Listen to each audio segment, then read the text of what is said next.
Welcome back to Off the Record with Karti Chidambaram. Karti, politics is part of your DNA, right? I remember even in school in Don Bosco, where you were my senior, you contested. Yeah, you were my senior. Repeating that in Yeah, school. you contested. I remember the school people leader elections, and even then there was a bit of a political twist. P.H. Pandian's son, you ran against him in class 12. Yeah, but So you were always keen on the joining elections turned politics. out rather well. I remember that election rather well. It was in '88, and I hope all elections in my life turn out that way. Yes, I was keen in politics right from school. I think from the age of 14, I was pretty clear that I would like to play some role in party politics. So I remember, I think when your father was then Home Minister, even then, when I think Minister of State for Home and that defamation bill, I remember your speech in the AV Hall in Don Bosco, where you stoutly defended your father's defamation bill, and you continue to do so in Sivaganga even today, at supporting all his policies.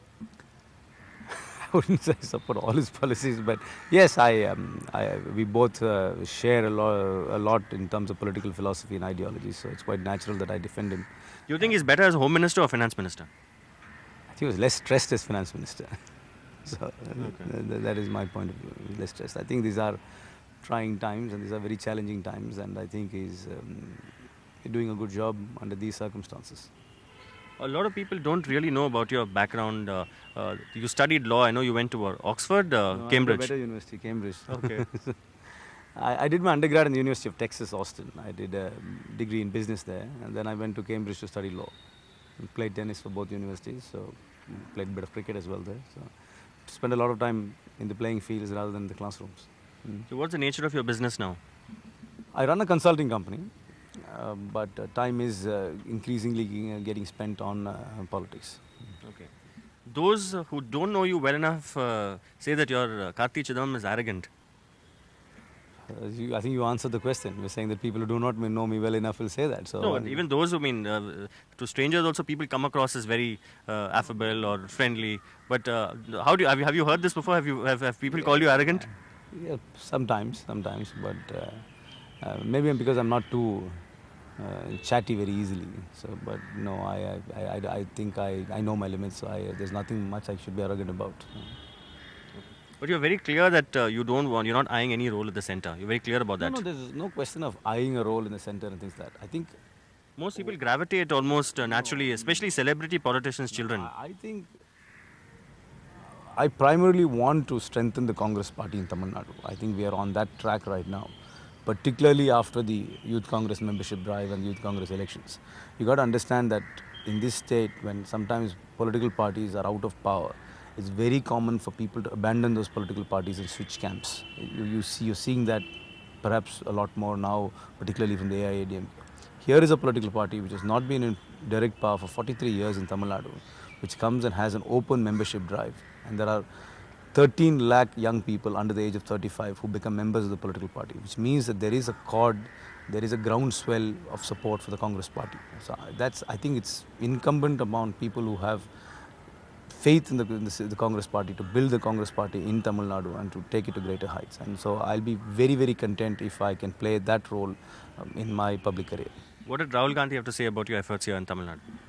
He's quite appreciative of everyone's efforts in terms of drumming up support for the elections, for the Youth Congress membership and in the electoral process. I think it's a very, very fair process. I think what we have done in the Youth Congress, thanks to Rahul Gandhi, is that no other political party has done. I can confidently say that. We have 13 lakh members. We can declare who these members are. It's all in our website. No other political party can claim and publish its entire membership. Most importantly, we ran a free and fair election conducted by a third-party agency. I mean, an agency which was manned by former election commissioners Lingo and Mr. Rao. And then we had the system in which, where normally in India we have a system in which the winner takes all. The winner, person who comes first becomes the president, and then everybody else is wiped out, and then he appoints a set of office bearers.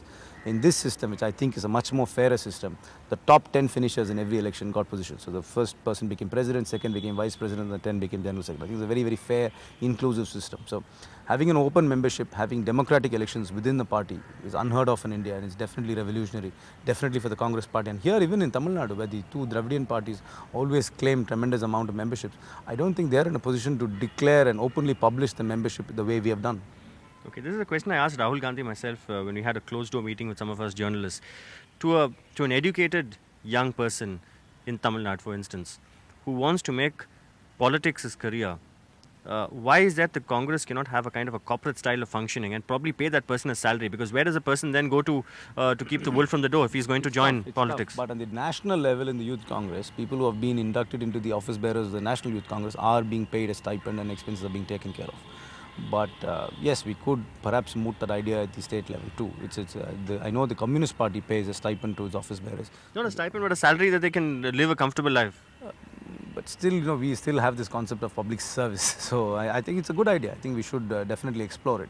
But being in public life calls for a lot of sacrifice. Definitely calls for a lot of sacrifice, and it's a long, hard grind. No, but then for them to actually survive, that's how corruption seeps in. Where a person will use his clout to get that contract. I completely agree. I think even elected public servants must be paid more. I think bureaucrats must be paid more. I know that there is a move now to hike the salaries of the MPs, and there are some people. Are you in favor of it? I'm completely in favor of it. I think today the salaries. We paid more for all those adjournments, all those walkouts, unparliamentary behavior. I think you're belittling how much work an MP does. An MP does a lot of work.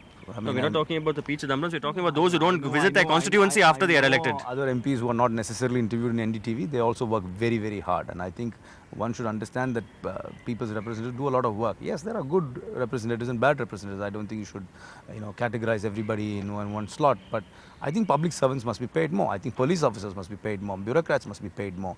I think we should perhaps go to a model like in Singapore where the public servant salary is benchmarked with the private sector salaries. We should. I mean, if you should pay people a lot more. What about those who don't want to join any party and contest as independence? We've seen Sarat Babu, young Sarat Babu from IIM Ahmedabad, and he didn't come a cropper. He got 15,000 odd votes. I believe in most parliamentary democracies in the world, it's very difficult for independents to make a mark. There is great strength in being part of a political party, and I really don't think independents are going to make any difference. I think please understand the difference between somebody who's in a political party and an independent is an independent only shows up during elections. After the elections, there is no contact with the people. There is no record of public service or doing something significant in helping people who are needy or who need a little help in sort of meandering through the bureaucratic network of India. Whereas somebody in a political party does it all the time. I mean, we don't just congregate for an election and disperse, but most independent candidates. There have been very high-profile independent candidates. You named one, and there have been others who've been getting, in my opinion, far more press than they deserve. But what do they do right now? I think that's the question you in the media must ask. All these high-profile independent candidates. I know there was another name called Meera Sanyal from Bombay, and the Sarat Babu in Madras. You must ask them, what are they doing today?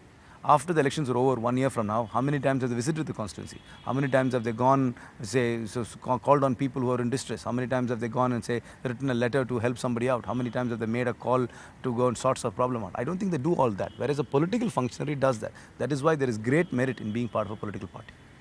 All right, Karti, thank you very much for your time and for speaking off the record, which is just your style, I know. And all the very best to you in your quest to become TNCC president. You'll say that again. My quest is to make the Congress the primary political party in Tamil Nadu. And that will happen after how many years? After 31 years, you've had the Davis Cup here, coming here. Bring back things to Tamil Nadu which have been long lost. I'll be very happy to bring back Congress rule to Tamil Nadu as well. Thank you very much, Karti.